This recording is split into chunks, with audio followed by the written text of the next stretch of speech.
इस वचन दे विच प्रभु यीशु मसीह ने समझाया, अगर कोई मेरे मगर आना चाहे, अगर कोई मेरे नाम दे विच आना चाहे, मेरे विच आना चाहे, तो अपनी सलीब चुक के मेरे मगर आवे। अपनी सलीब चुक के मेरे मगर आवे। की मतलब इस गल का कि अपनी सलीब नूं चुकना, अज जिवें यीशु मसीह ने सलीब चुक्या और उसे तरह उसे सेम उसे रस्ते उसे दी पैड़ दे पैड़ विच रख के ओदे मगर जाना वा। हालेलुया। सलीब का मतलब की आ, अपने दुखों नूं, अपनी परेशानियों नूं। यीशु मसीह ने एक जगह ते खुदा दा वचन कहता कि मैं तुहाडे लई मार खाधी आ, तुहाडे लई मैं कोड़े खाधे, तुहानूं चंगिया करन दे लई, तुहानूं आजाद करन दे लई, तुहानूं शिफा देण दे लई। और एक जगह ते परमेश्वर दा वचन कह रहा, अपनी सलीब चुक के मेरे मगर आओ। एक जगह खुदा कह रहा, भाई तुसीं अपने सारे परेशानियां दुखों नूं उठा के किया मेरे मगर चलो। एक जगह परमेश्वर कह रहा, मैं तुहानूं आजाद करन दे लई अपना जीवन दिता है, तुहानूं आराम देने लई परमेश्वर ने आवाज दी है, सारे थके हुए मेरे कोल आ जाओ, मैं तुहानूं की देवांगा आराम। एक जगह परमेश्वर आराम देने की गल कर रहा, और इस जगह ते कुछ चीज़ां जिहड़ियां सलीब चुकन का मतलब क्या, कुछ चीज़ां नूं बलिदान करना। हालेलुया। कुछ चीज़ां नूं बलिदान करना अपनी जिंदगी दे विच। बलिदान करना एक सलीब चुकन दे बराबर वा। बहुत सारिया चीज़ां सानूं छड्डनियां पैंदियां मसीह दे विच आके। इस जगह ते की करना हुई सी, पतरस ने जदों यीशु मसीह नूं कहा तू सलीब उपर ना चढ़, सलीब उपर ना चढ़े, ये तेरे लिए कदे ना होवे, कदे भी तू सलीब ते ना चढ़े। तो यीशु मसीह ने झिड़किया, हे शैतान मेरे तो पीछे हट, मेरे तो दूर हो जा।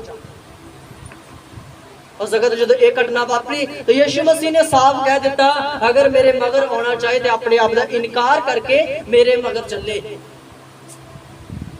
जे कोई अपनी जान बचाउणी चाहुंदा ते पहला अपनी जान गवावे।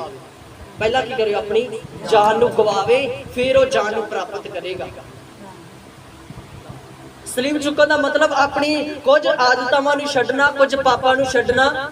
पाप छड्डने बहुत औखे ने, बहुत औखे ने, बलिदान करना बहुत औखा है। इसलिए यीशु मसीह कहंदा सारियां चीज़ां नूं बलिदान करके अपने सारे परिवार नूं, घराणियां नूं, रिश्तेदारां नूं, आंढियां गवांढियां नूं छड्ड के मेरे मगरों चल।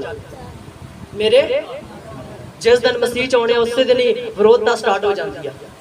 जिदन ही यीशु मसीह मुक्तिदाता स्वीकार करते हैं, उस दिन ही आंटी गवांटी लड़ना स्टार्ट कर देंगे साडे नाल। उस दिन ही साडे रिश्तेदार कहन लग जाते, भाई तुसीं किधर जा रहे, की करन लग गए हो। यीशु मसीह नूं पता सी अगर ये जदों मेरे नाम नूं एक्सेप्ट करनगे तां विरोधता स्टार्ट होगी, इन्हां दी क्या होगी, विरोधता स्टार्ट होगी। पर उस जगह ते परमेश्वर कहंदा तुसीं अपनी सलीब चुकनी आ ते मेरे मगर मगर चलना वा। पतरस खुदा दा दासन दा ओदी पैर ते पैर रखना वा। Hallelujah, hallelujah, hallelujah. बहुत सारिया चीज़ों नूं परमेश्वर सानूं बलिदान करन दे लई कहंदा है। जिथे बलिदान हुंदा उत्थे प्रभु दी अग उतरदी है। जिथे किते बलिदान हुंदा जे तुसीं अपनी शरीर दी आदतां नूं बलिदान कर रहे हो ना, तुहाडे विच परमेश्वर दी अग, तुहाडे अंदर परमेश्वर दी आत्मा दी अग उतरेगी। हालेलुया। प्रभु दा आत्मा काम करने पाएगा तुहाडे शरीर दे विच।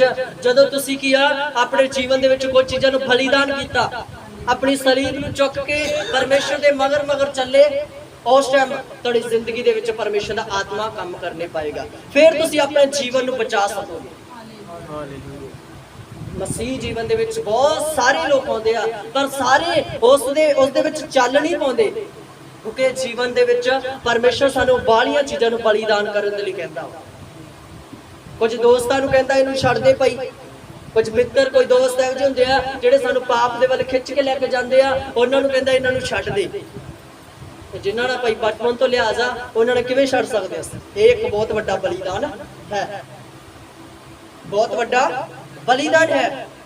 इस सलीब नूं कह रहा यीशु मसीह कहंदा मेरे मगर चुक के आ तां तू सक्सैस होवेगा, उस तों बाद तू सक्सैस होवेगा। पर जिहड़े तैनूं छड्ड के जांदे आ ओह एक दिन तेरे मगर आउणगे। हालेलुया, क्योंकि तुसीं सही रास्ते चल रहे हो। Hallelujah, hallelujah. किन्ने जन समझ रहे हो इस गल? यीशु मसीह ने कहा अपनी सलीब नूं चुक के मेरे मगर आ। पतरस नूं भी कहंदा तू संसार दीयां गल्लां दे वल ज़्यादा ध्यान देना वा। पढ़ना इस चैप्टर नूं अगे पिछों तुसीं पढ़ के आउणा, सारे चैप्टर नूं रीड करना। वो कहंदे तू संसार दीयां गल्लां दे वल ज़्यादा ਧਿਆਨ ਕਰਦਾ ਹੈ, ਆਪਣਾ ਜਿਹੜਾ ਧਿਆਨ ਉਹ ਸੰਸਾਰ ਦੀਆਂ ਗੱਲਾਂ 'ਚ ਜ਼ਿਆਦਾ ਲਗਾਇਆ ਹੋਇਆ ਵਾ।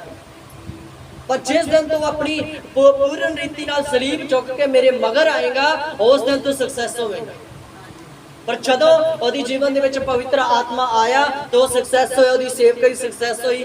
ਬਹੁਤ ਵਧੀਆ ਉਹਨੇ ਸੇਵਕਾਈ ਕੀਤੀ। ਇੱਕ ਦਿਨ ਦੇ ਵਿੱਚ 3000, ਇੱਕ ਦਿਨ ਦੇ ਵਿੱਚ 5000 ਲੋਕ ਬਚਾਏ। ਹਾਲੇਲੂਇਆ। ਕਦੋਂ? ਜਦੋਂ ਆਪਣਾ ਬਲੀਦਾਨ ਕਰਕੇ ਪਰਮੇਸ਼ਰ ਦੇ ਮਗਰ ਚੱਲਿਆ।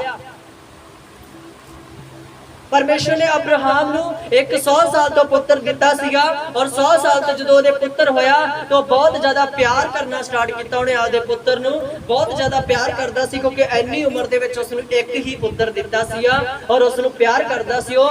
ਔਰ ਜਦੋਂ ਕਿ ਆ ਪਰਮੇਸ਼ਰ ਨੇ ਕਿਹਾ ਇਸ ਪੁੱਤਰ ਨੂੰ ਕੀ ਕਰ, ਤੂੰ ਬਲੀਦਾਨ ਕਰ, ਇਸ ਪੁੱਤਰ ਨੂੰ ਕੀ ਕਰ, ਬਲੀਦਾਨ ਕਰ ਦੇ ਤੂੰ।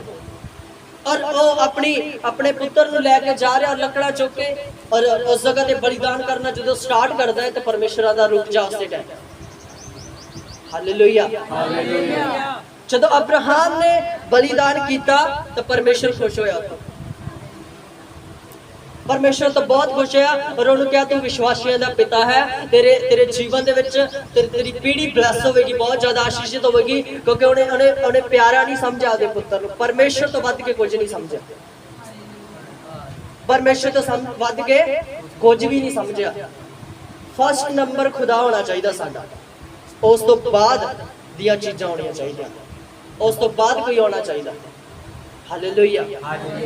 अब्राहम इस जगह ते यही गल बलिदान उस जगह ते उन्हें कर दिता सी, दिल दे विच तां उन्हें कर ही दिता सी कि मैं अपने पुत्र नूं बलिदान कर दिता है।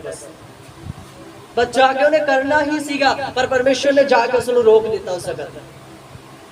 हालेलुया। अपनी सलीब चुक के परमेश्वर दे मगर चलना है।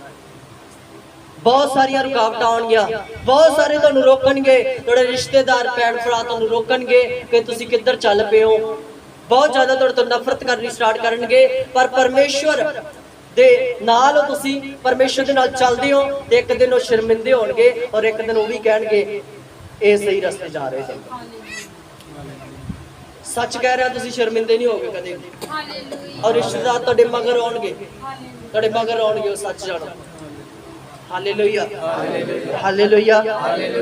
इस वचन दे विच लिखिया मेरे मगर आओ। मसीह ने एक नमूना साडे लिए इस धरती दे उपर छड्डिया कि जिवें मैं जीवन नूं जिया सेम तुसीं भी जीवन नूं जिउणा वा।